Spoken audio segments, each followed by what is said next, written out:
निश्चित तौर से आरोप जो लगाए जा रहे हैं वो कोर्ट में लगाए जा रहे हैं, तो कोर्ट उनका वेरिफिकेशन कराएगा और ये जो आरोप है वो निहायत गलत है।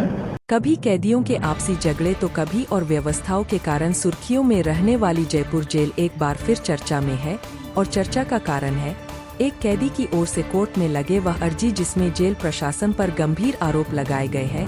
एनडीपीएस के मामले में जेल में बंद कैदी का आरोप है कि जेलर की ओर से की गई पैसों की डिमांड पूरी नहीं करने के कारण उसे प्रताड़ित किया जा रहा है। बताया जा रहा है कि कैदी ने जेल में ही भूख हड़ताल शुरू कर दी है। जयपुर की सेंट्रल जेल के प्रशासन पर एक कैदी ने कोर्ट में अर्जी लगाकर गंभीर आरोप लगाए हैं। कोर्ट में दी गई अर्जी में कैदी की ओर से कहा गया कि जेलर की ओर से की गई मोटी रकम की डिमांड पूरी नहीं कर पाने के कारण उसे विशेष सेल में डाल दिया गया है और वहां से परिवारजनों से ना तो मिलने दिया जा रहा है, न ही फोन पर बात कराई जा रही है।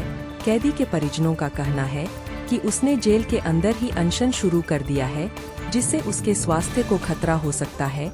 इस मामले में कोर्ट ने जेलर हेमराज को पाबंद करते हुए आदेश दिया है कि आरोपी तौफीक के साथ किसी प्रकार का क्रूर व्यवहार न किया जाए। वहीं जेल प्रशासन के उच्चाधिकारी जेलर का बचाव करते नजर आ रहे हैं। जयपुर जेल की सुपरिंटेंडेंट की माने तो कैदी का व्यवहार बहुत खराब है और इसीलिए उसको जेल मैनुअल के तहत दंडित किया गया है। वहीं जेल प्रशासन के अधिकारियों ने कैदी के अनशन पर होने की बात को सिरे से खारिज किया है। जेल सुपरिंटेंडेंट ने कहा कि 15 दिन के दंड के बाद उसे सामान्य सेल में शिफ्ट कर दिया जाएगा। ये मामला ये है कि तौफीक है, उसको सेल में रख रखा है इन्होंने। पिछले 10 दिनों से मेरा उससे कोई कॉन्टेक्ट नहीं हो पाया है। मैं यहाँ मिलने आया उससे तो मुझे मिलने नहीं दिया जा रहा है। बोला जा रहा है कि जेल प्रशासन ने उससे मिलने पर पाबंदी लगा दी। उससे जेलर हेमराज वैष्णव है, उन्होंने 2 लाख रुपए की डिमांड करी है, जैसा उसने कोर्ट में एक एप्लीकेशन लिखित में की थी। उस पर कोर्ट ने पत्रज्ञान लेते हुए ये कहा कि आप इसको जो अन्य कैदी हैं उसकी तरह रखें, क्रूर व्यवहार ना करें। उसके बावजूद इसके लिए कोई नहीं किया गया। वो अभी तक सेल में ही बंद है। पिछले 10 दिनों से मेरे से उसका कोई कांटेक्ट नहीं हुआ। भूख हड़ताल शुरू की? हाँ, उसने पहले जो एप्लीकेशन लिख के दी उसमें उसने लिखा था कि मैं भूख हड़ताल पे बैठूंगा। फिर मेरे पास किसी बंदी का जो यहाँ से छूटा था उसका फ़ोन गया था रात को 11:30 बजे।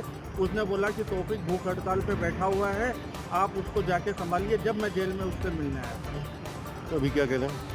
अभी मेरे को उससे नहीं मिलने दिया जा रहा है। तो जेलर तो कह रहे हैं कि उसका व्यवहार ठीक नहीं है, इसलिए 2 हफ्ते की पाबंदी लगाई है और भूख हड़ताल पे नहीं है वो।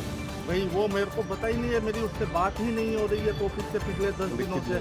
लिखित में है, मैंने लिखित में कोर्ट में एप्लीकेशन दी थी कि साहब मेरे को उससे नहीं मिलने दिया गया। नाम बताओ। जाकिर हुसैन। तौफीक जो एनडीपीएस के केस में है, पिछले 3 साल से तो लगातार जेल में है और पहले भी लगातार जेल में आता जाता रहा है। एक हैबिचुअल जैसे कहा जाए कि जेल के में बार बार आने वाला बंदी है और उसने तलाशी के दौरान हमारे स्टाफ के साथ अभद्रता से पहले भी व्यवहार किया, इस बार भी व्यवहार किया और बाहर धमकी दी। उस जेल अनुशासनहीनता के लिए उसको जेल दंड से दंडित किया गया, जिसमें उसकी जो कम्युनिकेशन है वो दूसरी के लिए रोका गया।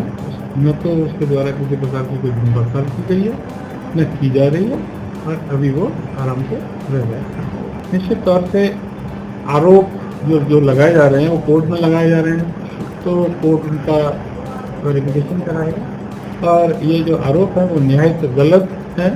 क्योंकि मैं भी पूरे स्टाफ को नियंत्रित और सारी व्यवस्था को पर्सनल मॉनिटर करता हूँ। तो जो आरोप है वो दबाव बनाने के लिए और उसकी अनुशासनहीनता, क्योंकि वो पूर्व में भी हैबिचुअली अनुशासनहीनता का आदी है, उसको बनाए रखने के लिए इस प्रकार का प्रेशर क्रिएट करने की जनरल बिजनेस की एक टेंडेंसी होती है, उसके साथ